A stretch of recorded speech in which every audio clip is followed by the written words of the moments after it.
Namaskar. Well, friends, I heartily welcome you to Bhim Bhashya, my audio video podcast series on Dr. Babasaheb Ambedkar.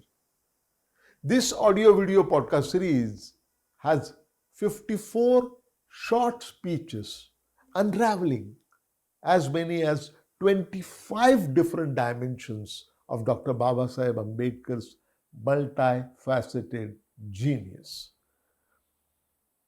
Each episode is about 15 to 20 minutes, and in all, there are 54 episodes.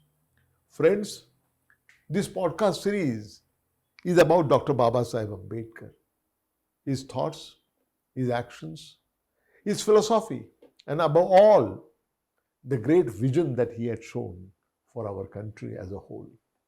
This is what this podcast is all about. So let's move on to episode 14. Well, friends, the theme of this episode 14 is Dr. Ambedkar, a great orator, part 1, which refers to his autobiographical speeches. Dr. Babasaheb Ambedkar was very keen on writing his autobiography. Indeed, on several occasions, he announced his intention to pen down his autobiography.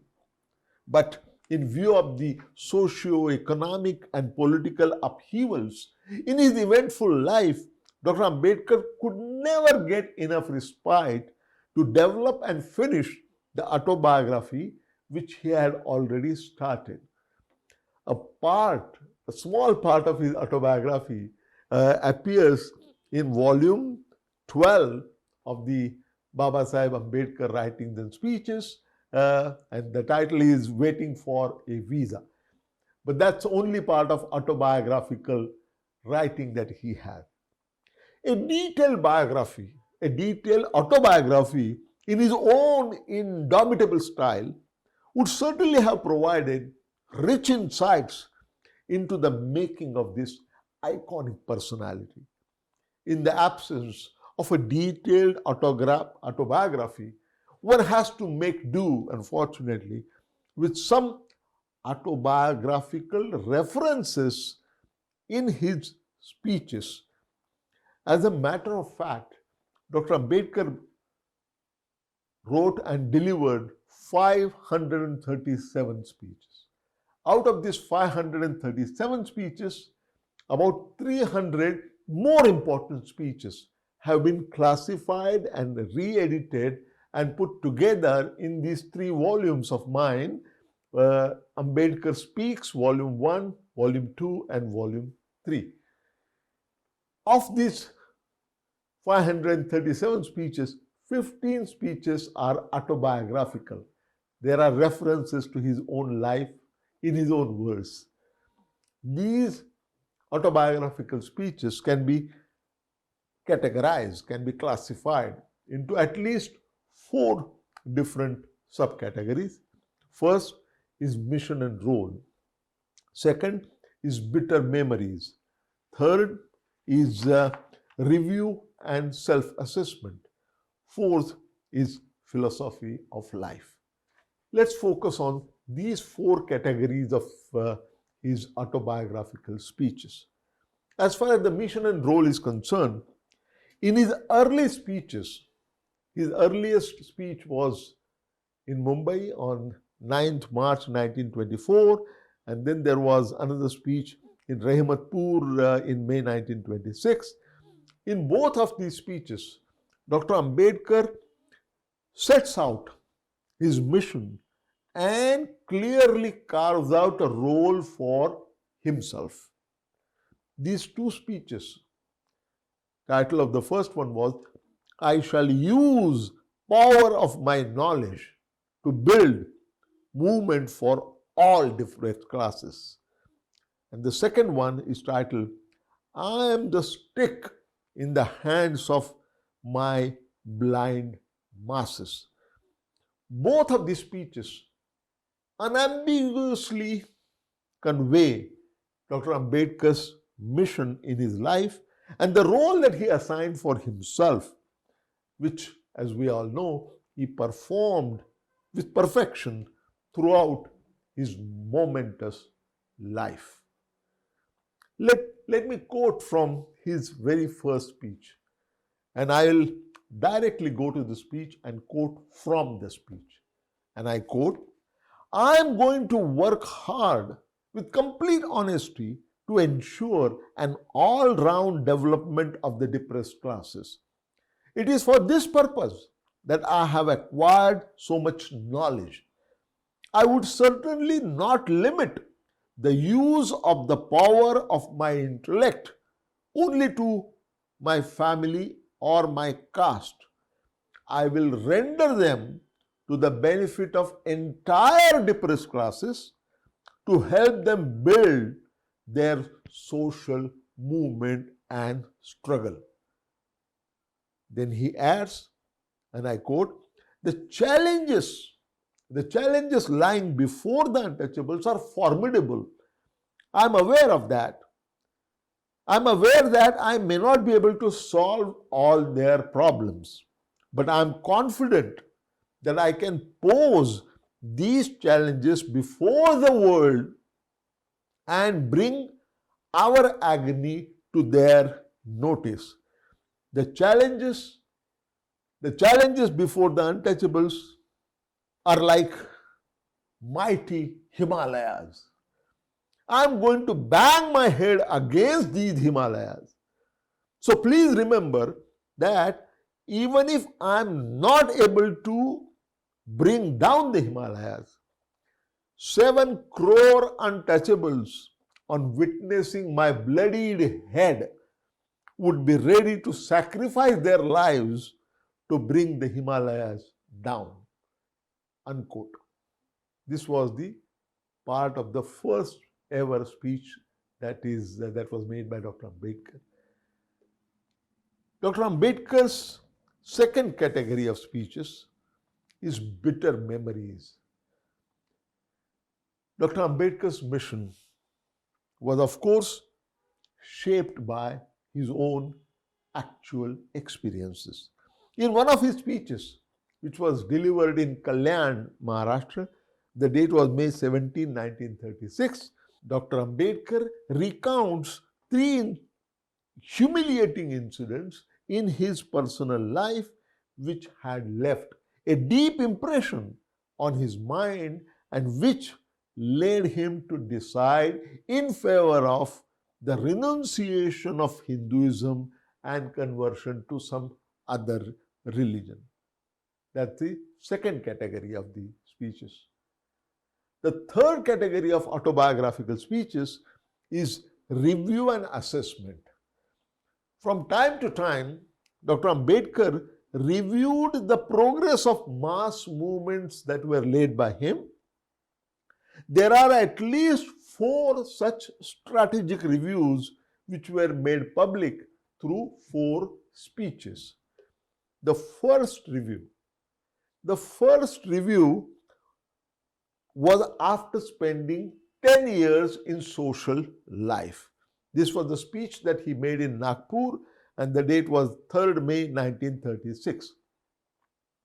The second review was on attaining 50 years of his age, and this was a speech given in Mumbai. The date was April 26, 1942.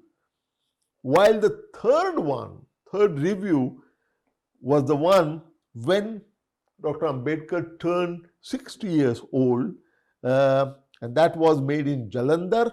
The date was October 27, 1951. The final review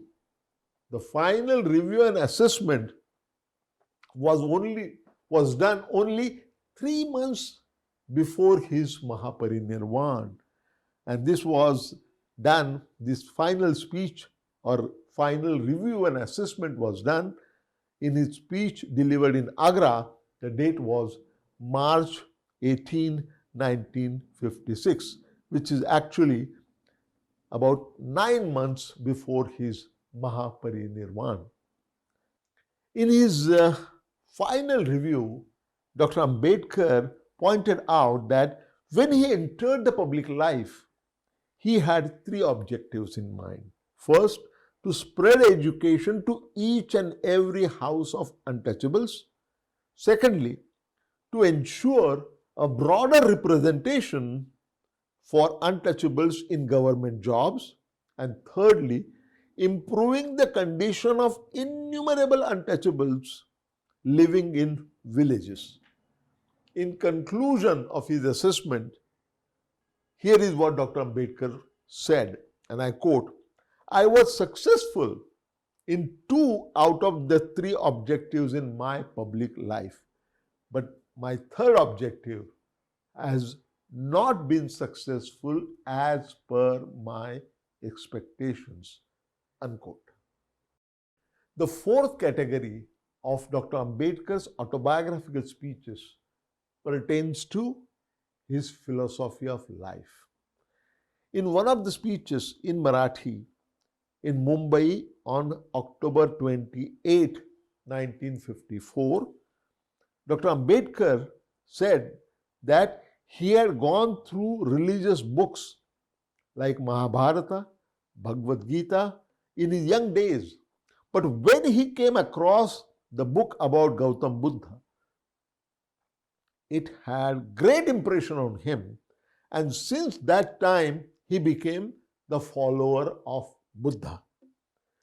Dr. Ambedkar further said that he was a devotee of Gautam Buddha, Kabir and Mahatma Phule, and that he was the worshipper of learning, self-respect and character. He said that learning was essential for every individual if he wished to make progress in life. Unquote. Dr. Ambedkar delivered a very important speech which describes his philosophy of life. Philosophy of life he defined as a standard with which to measure oneself. In this speech, which was given to All India Radio, the date was October 3, 1954, and it was titled, "My Philosophy of Life." I would like to read out from this speech that he delivered in 1954 before the All India Radio.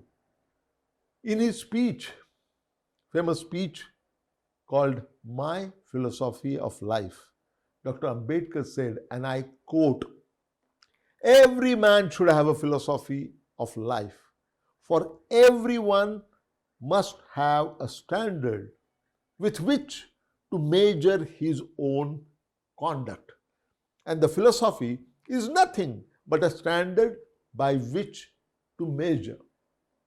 Dr. Ambedkar further said, and I quote, "My social philosophy may said to be enshrined in 3 words: liberty, equality, and fraternity. Let no one, he said, however, say that I borrowed my philosophy from the French Revolution. I have not. My philosophy has roots in religion and not in political science. I have derived them from the teaching of my master, the Buddha. In his philosophy, liberty and equality had a place, but he added that unlimited liberty destroyed equality and absolute equality left no room for liberty. In his philosophy, that is Buddha's philosophy, law had a place only as a safeguard against the breaches of liberty and equality. He gave the highest place to fraternity as the only real safeguard against the denial of liberty and equality. And fraternity was another name for brotherhood or humanity, which was again another name for religion.